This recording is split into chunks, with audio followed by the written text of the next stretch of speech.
سو تم نے انہیں قتل نہیں کیا لیکن اللہ تعالیٰ نے ان کو قتل کیا، اور آپ نے خاک کی مٹھی نہیں پھینکی بلکہ اللہ تعالیٰ نے پھینکی تاکہ مسلمانوں کو اپنی طرف سے ان کی محنت کا خوب عوض دے۔ بلا شبہ اللہ تعالیٰ خوب سننے والا، خوب جاننے والا ہے۔ بسم اللہ الرحمن الرحیم۔ السلام علیکم ورحمۃ اللہ وبرکاتہ۔ محترم ناظرین، آپ دیکھ رہے ہیں یوٹیوب چینل حسن خورشید اعوان اور میں خورشید احمد ہوں۔ آئیے قرآن پڑھنے کے سلسلے میں ہمارا آج کا سبق ہے سورۃ الانفال۔ آج سے ہماری سورت شروع ہو رہی ہے۔ سورۃ الانفال آیت نمبر 1 سے آیت نمبر 19 تک کا ترجمہ اور تفسیر مختصراً۔ یہ 9واں پارہ ہے اور اس پارے کا یہ 15واں اور 16واں رکوع ہے، جبکہ سورۃ الانفال کا یہ پہلا اور دوسرا رکوع ہے، جبکہ سورۃ الانفال قرآن پاک کی 8ویں سورت ہے۔ اعوذ باللہ من الشیطان الرجیم، بسم اللہ الرحمن الرحیم۔ یسألونک عن الانفال قل الانفال للہ والرسول فاتقوا اللہ واصلحوا ذات بینکم واطیعوا اللہ ورسولہ ان کنتم مؤمنین۔ اس آیت مبارکہ کا ترجمہ ہے، اللہ سبحانہ وتعالی فرما رہے ہیں کہ یہ لوگ آپ سے غنیمتوں کا حکم دریافت کرتے ہیں، آپ فرما دیجئے کہ غنیمتیں اللہ کی ہی ہیں اور رسول کی ہیں، سو تم اللہ سے ڈرو اور اپنے باہمی تعلقات کی اصلاح کرو اور اللہ تعالیٰ اور اس کے رسول کی اطاعت کرو اگر تم واقعی مومن ہو۔ انفال کے معنی ہے نفل کی جمع ہے، یعنی انفال کیا ہے؟ یہ نفل کی جمع ہے جس کے معنی زیادہ کے ہیں۔ یہ مال اور اسباب کو کہا جاتا ہے جو کافروں کے ساتھ جنگ میں ہاتھ لگے، جسے غنیمت بھی کہا جاتا ہے۔ اس کو نفل یعنی زیادہ اس لیے کہا جاتا ہے کہ یہ ان چیزوں میں سے ایک ہے جو پچھلی امتوں پر حرام تھیں۔ یہ گویا امت محمدیہ پر ایک زائد چیز حلال کی گئی ہے، اس لیے کہ یہ جہاد کے اجر سے جو آخرت میں ملے گا ایک زائد چیز ہے جو بعد دفعہ دنیا میں ہی مل جاتی ہے، یعنی اس کا فیصلہ کرنے کے مجاز ہیں۔ اللہ کے رسول اللہ کے حکم سے اسے تقسیم فرمائے گا، نہ کہ تم آپس میں جس طرح چاہو تقسیم کر لو۔ اس کا یہ بھی مطلب ہوا کہ مذکورہ تینوں باتوں پر عمل بغیر ایمان مکمل نہیں۔ اس سے تقوی، اصلاح ذات البین اور اللہ اور رسول کی اطاعت کی اہمیت واضح ہے۔ خاص طور پر مال غنیمت کی تقسیم میں ان تینوں امور پر عمل نہایت ضروری ہے، کیونکہ مال کی تقسیم میں باہمی فساد کا بھی شدید اندیشہ رہتا ہے۔ اس کے علاج کے لیے اصلاح ذات البین پر زور دیا، ہیرا پھیری اور خیانت کا بھی امکان رہتا ہے، اس کے لیے تقوی کا حکم دیا۔ اس کے باوجود بھی کوئی کوتاہی ہو جائے تو اس کا حل اللہ اور رسول کی اطاعت میں مضمر ہے۔ انما المؤمنون الذین اذا ذکر اللہ وجلت قلوبہم واذا تلیت علیہم آیاتہ زادتہم ایمانا وعلی ربہم یتوکلون۔ بس ایمان والے تو ایسے ہوتے ہیں جب اللہ تعالیٰ کا ذکر آتا ہے تو ان کے قلوب ڈر جاتے ہیں، اور جب اللہ تعالیٰ کی آیتیں ان کو پڑھ کر سنائی جاتی ہیں تو وہ آیتیں ان کے ایمان کو اور زیادہ کر دیتی ہیں اور وہ لوگ اپنے رب پر توکل کرتے ہیں۔ ان آیات میں اہل ایمان کی 4 صفات بیان کی گئی ہیں۔ نمبر 1، اللہ اور اس کے رسول صلی اللہ علیہ وسلم کی اطاعت کرتے ہیں، نہ کہ صرف اللہ کی یعنی قرآن کی۔ نمبر 2، اللہ کا ذکر سن کر اللہ کی جلالت اور عظمت سے ان کے دل کانپ اٹھتے ہیں۔ نمبر 3، تلاوت قرآن سے ایمانوں میں اضافہ ہوتا ہے، جس سے معلوم ہوا کہ ایمان میں کمی بیشی ہوتی رہتی ہے، جیسا کہ محدثین کا مسلک ہے۔ نمبر 4، اور وہ اپنے رب پر توکل کرتے ہیں۔ توکل کا مطلب ہے ظاہری اسباب اختیار کرنے کے بعد اللہ کی ذات پر بھروسہ کرتے ہیں، یعنی اسباب سے آراز و گریز بھی نہیں کرتے، کیونکہ انہیں اختیار کرنے کا حکم اللہ تعالیٰ نے ہی دیا ہے، لیکن اسباب ظاہری کو ہی نہیں، سب کچھ ہی نہیں سمجھ لیتے، بلکہ ان کا یہ یقین ہوتا ہے کہ اصل کارفرما مشیت الہی ہی ہے، اس لیے جب تک اللہ کی مشیت بھی نہیں ہوگی یہ ظاہری اسباب کچھ نہیں کر سکیں گے، اور اس یقین و اعتماد کی بنیاد پر پھر وہ اللہ کی مدد و اعانت حاصل کرنے سے ایک لمحے کے لیے بھی غافل نہیں ہوتے۔ آگے ان کی مزید صفات کا تذکرہ ہے، اور ان صفات کے حاملین کے لیے اللہ کی طرف سے سچے مومن ہونے کا سرٹیفکیٹ اور مغفرت اور رحمت الہی اور رزق کریم کی نوید ہے۔ جعلنا اللہ منہم، اللہ تعالی ہمیں بھی ان میں شمار فرما لے۔ جنگ بدر کا پس منظر، جنگ بدر جو 2 ہجری میں ہوئی کافروں کے ساتھ مسلمانوں کی پہلی جنگ تھی، اس کے علاوہ یہ منصوبہ بندی اور تیاری کے بغیر اچانک ہوئی تھی، نیز بیس اور عثمانی کی وجہ سے بعد مسلمان ذہنی طور پر اس کے لیے تیار بھی نہیں تھے۔ مختصراً اس کا پس منظر اس طرح ہے کہ ابو سفیان جو کہ اس وقت تک کافروں کے سردار تھے اور ابھی تک مسلمان نہیں ہوئے تھے، جو سرکردگی میں ان کی سرکردگی میں ایک مکہ والوں کا ایک تجارتی قافلہ شام میں گیا ہوا تھا، اور چونکہ مسلمانوں کا بھی بہت سا مال و اسباب ہجرت کی وجہ سے مکہ رہ گیا تھا یا کافروں نے چھین لیا تھا، نیز کافروں کی قوت و شوکت کو توڑنا بھی متقاضائے وقت تھا، یعنی وقت کی اہم ضرورت تھی۔ ان تمام باتوں کے پیش نظر رسول اللہ صلی اللہ علیہ وسلم نے اس تجارتی قافلے پر حملہ کرنے کا پروگرام بنایا اور مسلمان اس نیت سے مدینہ سے چل پڑے۔ ابو سفیان کو بھی اس کی جو نبی صلی اللہ علیہ وسلم جو کرنا چاہتے تھے اس کی اطلاع مل گئی، یعنی کہ مسلمان کچھ نہ کچھ ہمارے ساتھ چھیڑ چھاڑ کرنا چاہتے ہیں، تو اس کی خبر ابو سفیان تک کو بھی مل گئی۔ چنانچہ انہوں نے ایک تو اپنا راستہ تبدیل کر لیا، دوسرے مکہ اطلاع بھجوا دی، جس کی بنا پر ابو جہل ایک لشکر لے کر اپنے قافلے کی حفاظت کے لیے بدر کی جانب چل پڑا۔ نبی صلی اللہ علیہ وآلہ وسلم کو اس صورتحال کا علم ہوا تو صحابہ کرام کے سامنے معاملہ رکھ دیا اور اللہ کا وعدہ بھی بتلایا کہ ان دونوں تجارتی قافلہ اور لشکر میں سے ایک چیز تمہیں ضرور حاصل ہوگی۔ تاہم پھر بھی لڑائی میں بعد صحابہ نے تردد کا اظہار اور تجارتی قافلے کے تعاقب کا مشورہ دیا، جبکہ دوسرے تمام صحابہ نے رسول اللہ صلی اللہ علیہ وسلم کے ساتھ لڑنے میں بھرپور تعاون کا یقین دلایا۔ اسی پس منظر میں یہ آیات نازل ہوئی ہیں۔ الذین یقیمون الصلاۃ ومما رزقناہم ینفقون،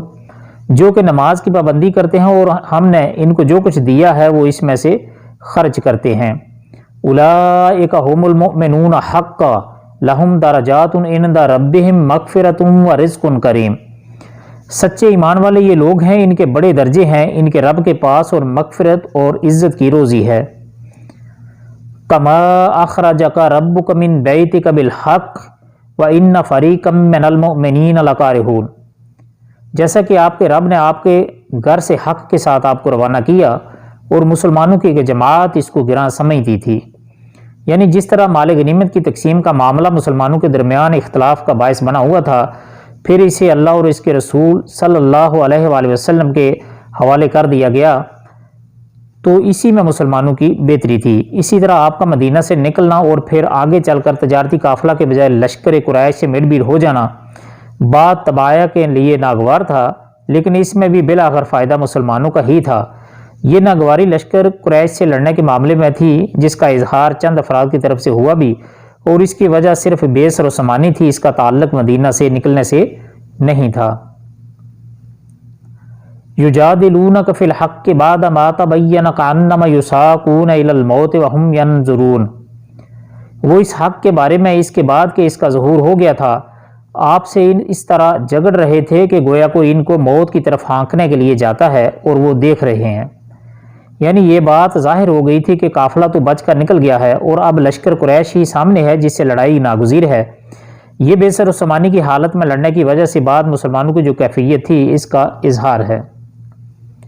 وَإِذْ يَعِدُكُمُ اللَّهُ إِحْدَى الطَّائِفَتَيْنِ أَنَّهَا لَكُمْ وَتَوَدُّونَ أَنَّ غَيْرَ ذَاتِ الشَّوْكَاتِ تَكُونُ لَكُمْ وَيُرِيدُ اللَّهُ أَن يُحِقَّ الْحَقَّ بِكَلِمَاتِهِ وَيَقْطَعَ دَابِرَ الْكَافِرِينَ، اور تم لوگ اس وقت کو یاد کرو جبکہ اللہ تم سے ان دو جماعتوں میں سے ایک کا وعدہ کرتا تھا کہ وہ تمہارے ہاتھ آ جائے گی، اور تم اس تمنا میں تھے کہ غیر مسلح جماعت تمہارے ہاتھ آ جائے، اور اللہ تعالیٰ کو یہ منظور تھا کہ اپنے احکام سے حق کا حق ہونا ثابت کر دے اور ان کافروں کی جڑ کاٹ کر رکھ دے، یعنی یا تو تجارتی قافلہ تمہیں مل جائے جس سے تمہیں بغیر لڑائی کے وافر مال و اسباب مل جائے گا، بصورت دیگر لشکر قریش سے تمہارا مقابلہ ہوگا اور تمہیں غلبہ ہوگا اور مال غنیمت بھی ملے گا، یعنی تجارتی قافلے سے بغیر لڑے مال ہاتھ آ جائے۔ لِيُحِقَّ الْحَقَّ وَيُبْطِلَ الْبَاطِلَ وَلَوْ كَرِهَ الْمُجْرِمُونَ، تاکہ حق کا حق اور باطل کا باطل ہونا ثابت کر دے، گو یہ مجرم لوگ ناپسند ہی کریں۔ لیکن اللہ اس کے برعکس یہ چاہتا تھا کہ لشکر قریش سے تمہاری جنگ ہو تاکہ کفر کی قوت و شوکت ٹوٹ جائے، گویا یہ امر مشرکوں کے لیے ناگوار ہی ہو۔ اذ تستغیثون ربکم فاستجاب لکم انی ممدکم بألف من الملائکۃ مردفین، اس وقت کو یاد کرو جب تم اپنے رب سے فریاد کر رہے تھے، پھر اللہ نے تمہاری سن لی کہ میں تم کو 1000 فرشتوں سے مدد دوں گا جو لگاتار چلے آئیں گے۔ اس جنگ میں عام مشہور و معروف جو مسلمانوں کی تعداد بتائی جاتی ہے وہ 313 تھی، جبکہ 314 کا بھی حصہ ملتا ہے، 319 کا بھی ہے، لیکن عام زیادہ جو مشہور بات ہے وہ 313 تھی، جبکہ کافر اس سے 3 گنا یعنی 1000 کے قریب تھے۔ پھر مسلمان نہتے اور بے سر و سامان بھی تھے، جبکہ کافروں کے پاس اسلحے کی بھی فراوانی نہیں تھی۔ ان حالات میں مسلمانوں کا سہارا صرف اللہ کی ذات ہی تھی، جس سے وہ گڑ گڑا کر مدد کی فریادیں کر رہے تھے۔ خود نبی کریم صلی اللہ علیہ وآلہ وسلم الگ ایک خیمے میں نہایت الحاء و زاری سے مصروف دعا تھے۔ یہ صحیح بخاری کی ایک حدیث، صحیح بخاری میں یہ بات تفصیل کے ساتھ موجود ہے۔ چنانچہ اللہ تعالیٰ نے دعائیں قبول کیں اور 1000 فرشتے ایک دوسرے کے پیچھے مسلسل لگاتار مسلمانوں کی مدد کے لیے آ پہنچے۔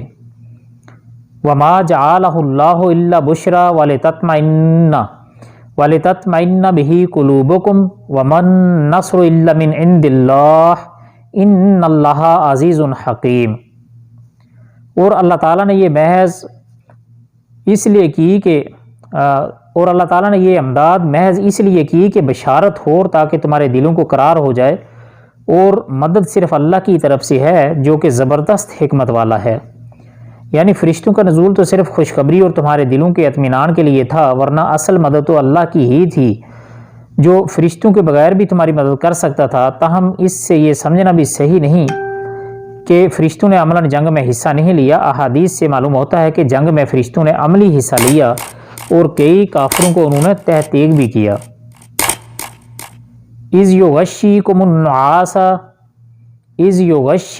النُّعَاسَ أَمَنَاتًا مِّنْهُ وَيُنَزِّلُ عَلَيْكُم مِّنَ السَّمَاءِ مَاءً لِّيُطَهِّرَكُم بِهِ وَيُذْهِبَ عَنكُم رِجْزَ الشَّيْطَانِ وَلِيَرْبِطَ عَلَىٰ قُلُوبِكُمْ وَيُثَبِّتَ بِهِ الْأَقْدَامَ۔ اس وقت کو یاد کرو جبکہ اللہ تم پر اونگ طاری کر رہا تھا، یعنی اللہ سبحانہ تعالیٰ تم پر اونگ طاری کر رہا تھا اپنی طرف سے چین دینے کے لیے، اور تم پر آسمان سے پانی برسا رہا تھا کہ اس پانی کے ذریعے سے تم کو پاک کر دے اور تم سے شیطانی وسوسہ کو دفع کر دے اور تمہارے دلوں کو مضبوط کر دے اور تمہارے پاؤں جما دے۔ چین دینے کے لیے مطلب یہ ہے کہ جنگ احد کی طرح جنگ بدر میں بھی اللہ تعالیٰ نے مسلمانوں پر اونگ طاری کر دی تھی، جس سے ان کے دلوں کے بوجھ ہلکے ہو گئے تھے اور اطمینان اور سکون کی خاص کیفیت ان پر طاری ہو گئی تھی۔ اور یہ جو فرمایا کہ شیطانی وسوسہ کو دفع کر دے، تیسرا انعام یہ کیا کہ بارش نازل فرما دی، جس سے ایک تو ریتلی زمین میں نقل و حرکت آسان ہو گئی، دوسرے وضو و طہارت میں آسانی ہو گئی، تیسرے اس سے شیطانی وسوسوں کا ازالہ فرما دیا جو اہل ایمان کے دلوں میں ڈال رہا تھا کہ تم اللہ کے نیک بندے ہوتے ہوئے بھی پانی سے دور ہو، دوسرے جنابت کی حالت میں تم لڑو گے تو کیسے اللہ کی رحمت و نصرت تمہیں حاصل ہوگی، تیسرے تم پیاسے ہو جبکہ تمہارے دشمن سراب ہیں، وغیرہ وغیرہ۔ اور یہ جو فرمایا کہ تمہارے پاؤں جما دے، تو اس کا مطلب یہ چوتھا انعام ہے جو دلوں اور قدموں کو مضبوط کر کے کیا گیا۔ اِذْ یوحی ربک الی الملائکۃ انی معکم فثبتوا الذین آمنوا سألقی فی قلوب الذین کفروا الرعب فاضربوا فوق الاعناق واضربوا منہم کل بنان۔ اس وقت کو یاد کرو جبکہ آپ کا رب فرشتوں کو حکم دیتا تھا کہ میں تمہارا ساتھی ہوں، سو تم ایمان والوں کی ہمت بڑھاؤ، میں ابھی کفار کے قلوب میں رعب ڈال دیتا ہوں، سو تم گردنوں پر مارو اور ان کے پور کو مارو۔ یہ اللہ تعالیٰ نے فرشتوں کے ذریعے سے اور خاص اپنی رحمت سے اپنی طرف سے جس طریقے سے مسلمانوں کی بدر میں مدد فرمائی اس کا بیان ہے۔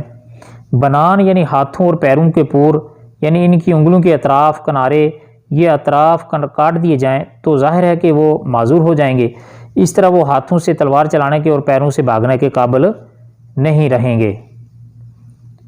ذالک بانہم شاقوا اللہ ورسولہ ومن یشاقق اللہ ورسولہ فإن اللہ شدید العقاب۔ یہ اس بات کی سزا ہے کہ انہوں نے اللہ کی اور اس کے رسول کی مخالفت کی، جو اللہ کی اور اس کے رسول کی مخالفت کرتا ہے سو بے شک اللہ تعالیٰ سخت سزا دینے والا ہے۔ ذالکم فذوقوہ وان للکافرین عذاب النار۔ سو یہ سزا چکھو اور جان رکھو کہ کافروں کے لیے جہنم کا عذاب مقرر ہے۔ یا ایہا الذین آمنوا اذا لقیتم الذین کفروا زحفا فلا تولوہم الادبار۔ یا ایھا الذین یعنی اے جو لوگ، اے ایمان والو، جب تم کافروں سے دو بدو مقابل ہو جاؤ تو ان سے پشت مت پھیرنا۔ زحفن کے معنی ہیں ایک دوسرے کے مقابل دو بدو ہونا، یعنی مسلمان اور کافر جب ایک دوسرے کے بالمقابل صف آرا ہوں تو پیٹ پھیر کر بھاگنے کی اجازت نہیں ہے۔ ایک حدیث شریف میں ہے اجتنبوا سب الموبقات، 7 ہلاک کر دینے والی چیزوں سے بچو،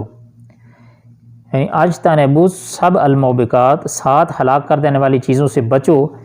ان 7 میں ایک وتولا یوم الزحف، مقابلے والے دن پیٹ پھیر کر جانا ہے، یعنی جب دشمن کے ساتھ مقابلہ لڑائی ہو رہی ہو تو میدان سے پیٹ پھیر کر بھاگ جانا ان 7 چیزوں میں سے ایک یہ بھی ہے، اور یہ بھی ہلاک کر دینے والی چیز ہے۔ اس لیے جب دشمن کے ساتھ مقابلہ ہو رہا ہو تو کچھ بھی ہو جائے، آخر تک شہادت ہی کیوں نہ ہو جائے، جو کچھ بھی ہو جائے بھاگنا یہ شریعت اسلامیہ میں حرام ہے۔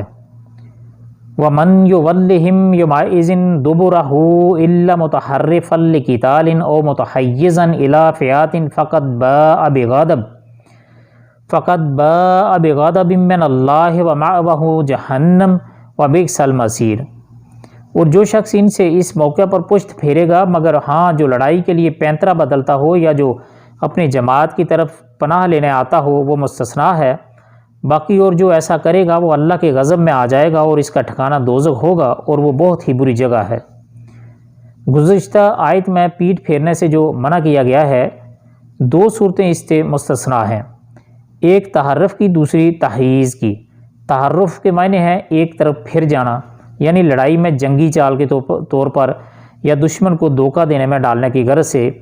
لڑتا لڑتا ایک طرف پھر جائے، دشمن یہ سمجھے کہ شاید یہ شکست خوردہ ہو کر بھاگ رہا ہے، لیکن وہ پھر ایک دم پینترا بدل کر اچانک دشمن پر حملہ کر دے۔ یہ پیٹ پھیرنا نہیں ہے بلکہ یہ جنگی چال ہے، اور یہ اختیار کرنی پڑتی ہے اور کی بھی جاتی ہے، جو بعض دفعہ ضروری ہوتی ہے۔ تحیز کے معنی ملنے اور پناہ لینے کے ہیں۔ کوئی مجاہد لڑتا لڑتا تنہا رہ جائے تو یہ لطائف الحیل، یعنی میدان جنگ سے ایک طرف ہو جائے تاکہ وہ اپنی جماعت کی طرف پناہ حاصل کر سکے اور اس کی مدد سے دوبارہ حملہ کرے۔ یہ دونوں صورتیں جائز ہیں، یعنی مذکورہ 2 صورتوں کے علاوہ کوئی شخص میدان جنگ سے پیٹ پھیرے گا، اس کے لیے سخت وعید موجود ہے۔ اور اس لیے اللہ کے نبی صلی اللہ علیہ وسلم نے ایک حدیث کے مفہوم کا یہ بھی ہے کہ دشمن کے ساتھ کبھی بھی مقابلے کی تمنا مت کرو، لیکن اگر مقابلہ جڑ جائے، مقابلہ ہو جائے، دشمن حملہ آور ہو جائے تو پھر پیٹ پھیر کر کبھی نہ بھاگو۔ فَلَمْ تَقْتُلُوهُمْ وَلَٰكِنَّ اللَّهَ قَتَلَهُمْ وَمَا رَمَيْتَ إِذْ رَمَيْتَ وَلَٰكِنَّ اللَّهَ رَمَىٰ وَلِيُبْلِيَ الْمُؤْمِنِينَ مِنْهُ بَلَاءً حَسَنًا إِنَّ اللَّهَ سَمِيعٌ عَلِيمٌ۔ اس آیت مبارکہ کا ترجمہ ہے، سو تم نے انہیں قتل نہیں کیا لیکن اللہ تعالیٰ نے ان کو قتل کیا، اور آپ نے خاک کی مٹھی نہیں پھینکی بلکہ اللہ تعالیٰ نے پھینکی تاکہ مسلمانوں کو اپنی طرف سے ان کی محنت کا خوب عوض دے۔ بلا شبہ اللہ تعالیٰ خوب سننے والا، خوب جاننے والا ہے۔ یہ جو فرمایا کہ سو تم نے انہیں قتل نہیں کیا لیکن اللہ تعالیٰ نے ان کو قتل کیا، اس کا یعنی جنگ بدر کی ساری صورتحال تمہارے سامنے رکھ دی گئی ہے، اور جس طرح اللہ نے تمہاری وہاں مدد فرمائی، اس کی وضاحت کے بعد تم یہ نہ سمجھ لینا کہ کافروں کا قتل یہ تمہارا کوئی کارنامہ ہے، نہیں، بلکہ یہ اللہ کی اس مدد کا نتیجہ ہے جس کی وجہ سے تمہیں یہ فتح حاصل ہوئی۔ اس لیے دراصل انہیں قتل کرنے والا اللہ تعالیٰ ہی ہے۔ اور یہ جو آگے چل کر فرمایا کہ آپ نے خاک کی مٹھی نہیں پھینکی بلکہ اللہ تعالیٰ نے پھینکی، تو اس کی تفسیر یہ ہے کہ جنگ بدر میں نبی صلی اللہ علیہ وسلم نے کنکریوں کی ایک مٹھی بھر کر کافروں کی طرف پھینکی تھی، جسے ایک تو اللہ تعالیٰ نے کافروں کے منہوں اور آنکھوں تک پہنچا دیا، اور دوسرے اس میں یہ تاثیر پیدا فرما دی کہ اس سے ان کی آنکھیں چندیا آ گئیں اور انہیں کچھ سجائی نہیں دیتا تھا۔ یہ معجزہ بھی جو اس وقت اللہ کی مدد سے ظاہر ہوا، مسلمانوں کی کامیابی میں بہت مددگار ثابت ہوا۔ اللہ تعالیٰ فرما رہا ہے کہ اے پیغمبر، کنکریاں بے شک آپ نے پھینکی تھی لیکن اس میں تاثیر ہم نے پیدا کی تھی، اگر ہم اس میں یہ تاثیر پیدا نہ کرتے تو یہ کنکریاں کیا کر سکتی تھیں، اس لیے یہ بھی دراصل ہمارا ہی کام تھا نہ کہ آپ کا۔ اور یہ آگے چل کر جو فرمایا کہ تاکہ مسلمانوں کو اپنی طرف سے ان کی محنت کا خوب صلہ دے، تو اس کا مطلب یہ ہے کہ بلا یہاں نعمت کے معنی میں ہے، یعنی اللہ کی یہ تائید و نصرت اللہ کا انعام ہے جو مومنوں پر ہوا۔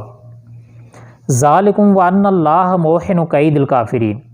ایک بات تو یہ ہوئی اور دوسری بات یہ ہے کہ اللہ تعالیٰ کو کافروں کی تدبیر کو کمزور کرنا تھا۔ دوسرا مقصد اس کا کافروں کی تدبیر کو کمزور کرنا اور ان کی قوت اور شوکت کو توڑنا تھا۔ ان تستفتحوا فقد جاءکم الفتح وَإِن تَنْتَهُوا فَهُوَ خَيْرٌ لَكُمْ وَإِن تَعُودُوا نَعُدْ وَلَن تُغْنِيَ عَنْكُمْ فِئَاتُكُمْ شَيْئًا وَلَوْ كَثُرَتْ وَأَنَّ اللَّهَ مَعَ الْمُؤْمِنِينَ۔ اگر تم لوگ فیصلہ چاہتے ہو تو وہ فیصلہ تمہارے سامنے موجود ہوا، اور اگر باز آ جاؤ تو یہ تمہارے لیے نہایت خوب ہے، اور اگر تم پھر وہی کام کرو گے تو ہم بھی پھر وہی کام کریں گے، اور تمہاری جمعیت تمہارے ذرا بھی کام نہ آئے گی، گو کہ تم کتنی زیادہ ہو۔ اور واقعی بات یہ ہے کہ اللہ تعالیٰ ایمان والوں کے ساتھ ہے۔ یہ جو فرمایا کہ اگر تم لوگ فیصلہ چاہتے ہو تو وہ فیصلہ تمہارے سامنے موجود ہوا، یعنی ابو جہل وغیرہ رؤسائے قریش نے مکہ سے نکلتے وقت دعا کی تھی کہ اللہ ہم میں سے جو تیرا زیادہ نافرمان اور قاطع رحم ہے، کل کو تو اسے ہلاک کر دے۔ اپنے طور پر وہ مسلمانوں کو قاطع رحم اور نافرمان سمجھتے تھے، اس لیے اس قسم کی دعا کی۔ اب جب کہ اللہ تعالیٰ نے مسلمانوں کو فتح نصیب فرما دی تو اللہ تعالیٰ ان کافروں سے کہہ رہا ہے کہ فتح یعنی حق اور باطل کے درمیان فیصلہ طلب کر رہے تھے، تو وہ فیصلہ تو آپ کے سامنے آ چکا ہے، اس لیے اب تم کفر سے باز آ جاؤ تو تمہارے لیے بہتر ہے، اور اگر پھر تم دوبارہ مسلمانوں کے مقابلے میں آؤ گے تو ہم بھی دوبارہ ان کی مدد کریں گے، اور تمہاری جماعت کثرت کے باوجود تمہاری کچھ کام نہ آئے گی۔ محترم ناظرین، محترم ساتھیوں، دوستوں، عزیز ساتھیوں، یہ تھی ہماری آج کی ویڈیو، یہ تھا ہمارا آج کا درس۔ اللہ تعالیٰ سے دعا ہے کہ اللہ تعالیٰ قرآن پاک کو ہمارے سینوں کی بہار اور ہمارے دلوں کا نور بنائے۔ اللہ تعالیٰ ہمیں قرآن پاک کو صحیح سمجھ کر پڑھنے، اس پر عمل کرنے کی بھی توفیق عطا فرمائے۔ اللہ تعالیٰ یوم قیامت قرآن پاک کو ہمارے حق میں سفارشی بنائے، اور اللہ تعالیٰ سے یہ بھی دعا ہے کہ اللہ تعالیٰ اس ہمارے پڑھنے اور سننے کو قبول عام فرمائے اور خالص اپنی رضا کے لیے لکھ لے۔ آپ سب کے قیمتی وقت کا بہت بہت شکریہ، اور جانے سے پہلے ہمیشہ کی طرح ہمارا آپ سے گزارش ہے کہ اگر آپ پہلی بار اس چینل پر تشریف لائے ہیں تو چینل کو سبسکرائب کر لیجئے اور گھنٹی کے بٹن کو دبا کر آل پر ضرور کلک کر لیجئے تاکہ ہر آنے والی ویڈیو آپ تک بر وقت پہنچتی رہے۔ ملتے ہیں انشاءاللہ اگلی ایک ویڈیو میں، تب تک کے لیے اللہ حافظ، اپنا خیال رکھیے گا، اور ہمارے اس چینل کا بھی فی امان اللہ۔